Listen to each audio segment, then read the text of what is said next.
আমার বাচ্চাগুলো আমার জন্য অনেক আগ্রহ নিয়ে বসে আছে জানেন। সকাল থেকে কতবার যে ফোন দিছে যে আম্মু কখন আসবা, না আমি এখন ওদেরকে কি বলবো এটাই ভাবতেছি যে আমরা যাইতে পারলাম না। তাহলে আমার টিকিটটা কাটা কি লাভ হলো? আপনি বলেন আমি যে টিকিটটা কাটছি, আজ থেকে 18 দিন আগে টিকিটটা কাটছি, তাহলে আমার কি লাভটা হলো বলেন? আজকে যদি আমি পরিবারের সাথে ঈদ করতে না পারি তাহলে আমার কেমন একটা মনটা খারাপ হয়ে যাবে বলেন দেখি।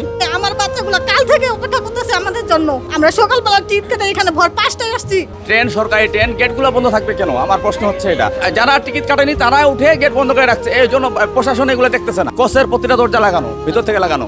উঠবো কেমনে? জানলা দিয়ে উঠার চেষ্টা করলাম, সেই জানলা তো সুযোগ দিল না। জানলার দিকে যাইতে চাইছিলাম, জানলার দিকে শুধু আমাকে উঠাই দাও। কোনো মতে ছেলে মানুষ ছাদের মধ্যে যেতে পারতো, আমি যদি ভিতরে ঢুকতে পারতাম কোনো মতে যেতে পারতো, আমাদের টেনশন থাকতো না। কিন্তু জানলার পাশ দিয়ে এরা আমাদেরকে একটু সহযোগিতা করলো না যাওয়ার জন্য।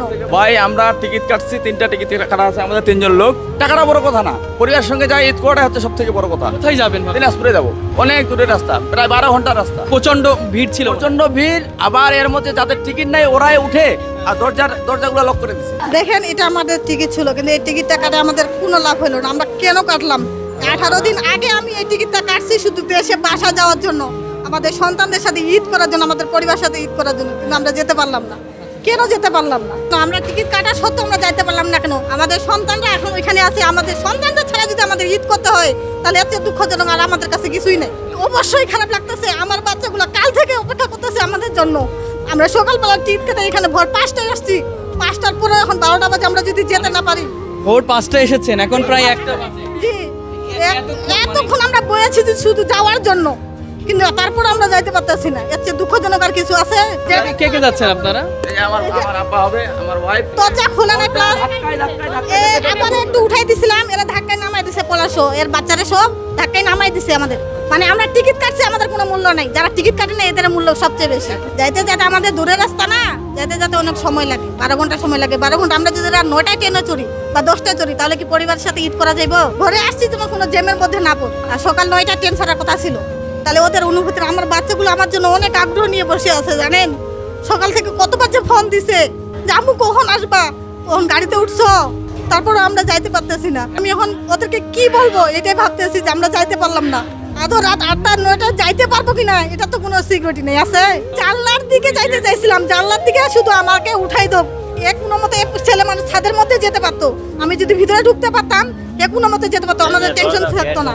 কিন্তু জানলার পাশ দিয়ে এরা আমাদেরকে একটু সহযোগিতা করলো না যাওয়ার জন্য। ট্রেন, সরকারি ট্রেন, গেটগুলো বন্ধ থাকবে কেন? আমার প্রশ্ন হচ্ছে এটা। গেট তো বন্ধ থাকার কথা না। যারা টিকিট কাটেনি তারা উঠে গেট বন্ধ করে রাখছে, এই জন্য প্রশাসন এগুলো এটা কোনো পক্ষে কেউ মানতে পারবে না। এটা কিভাবে মানবো? আমরা মানবো কিভাবে? মানুষ কেউ মানবে না এটা, যে আমরা টিকিট কাটার পরেও উঠতে পারতেছি না, অন্য জনের টিকিট না কাটে উঠে আবার গেট লাগায় লক করে রাখে দিচ্ছি। গেট ধাক্কায় আমি অনেকবার ধাক্কা মারছি, গেটটা খুলতে পারিনি। শেষে প্রশাসনের কাছে আমি দিছি, অভিযোগ দিছি, ওনারাও অনেক চেষ্টা করছে, তুলতে পারেনি আমাদের। আমরা একটু আপনাদেরকে বলার চেষ্টা করি যে আমরা এই মুহূর্তে দাঁড়িয়ে আছি বিমানবন্দর রেল স্টেশনে। এখানে আমরা দেখলাম কিছুক্ষণ আগে দিনাজপুরে একটি ট্রেন এসেছিল, তবে এই ট্রেনে এত পরিমাণ যাত্রী আমরা দেখে অবাক হয়েছি যে এত যাত্রী কোথা থেকে আসলো। তবে আমরা এখন দেখতে পেলাম যে এক পরিবারে 3 জন, হাজব্যান্ড, ওয়াইফ এবং তার বড় আপা, এই 3 জন মিলে তারা দিনাজপুরে পরিবার পরিজনের সাথে ঈদ করার উদ্দেশ্যে ভোর 5টার সময় এসেছে। তাদের ট্রেন ছিল কিন্তু 9টার সময়, সেই 5টা থেকে প্রায় এখন 1টা বাজে তাদের কাঙ্ক্ষিত ট্রেনটি এসেছিল।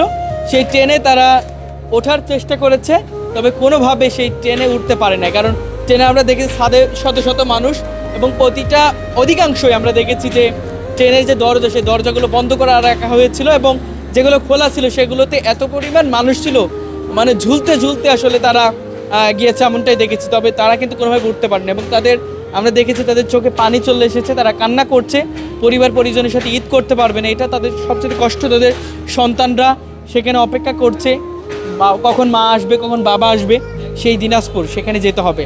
এখন আরেকটা ট্রেন আছে রাত 10টার সময়, সেটার অপেক্ষা করবে।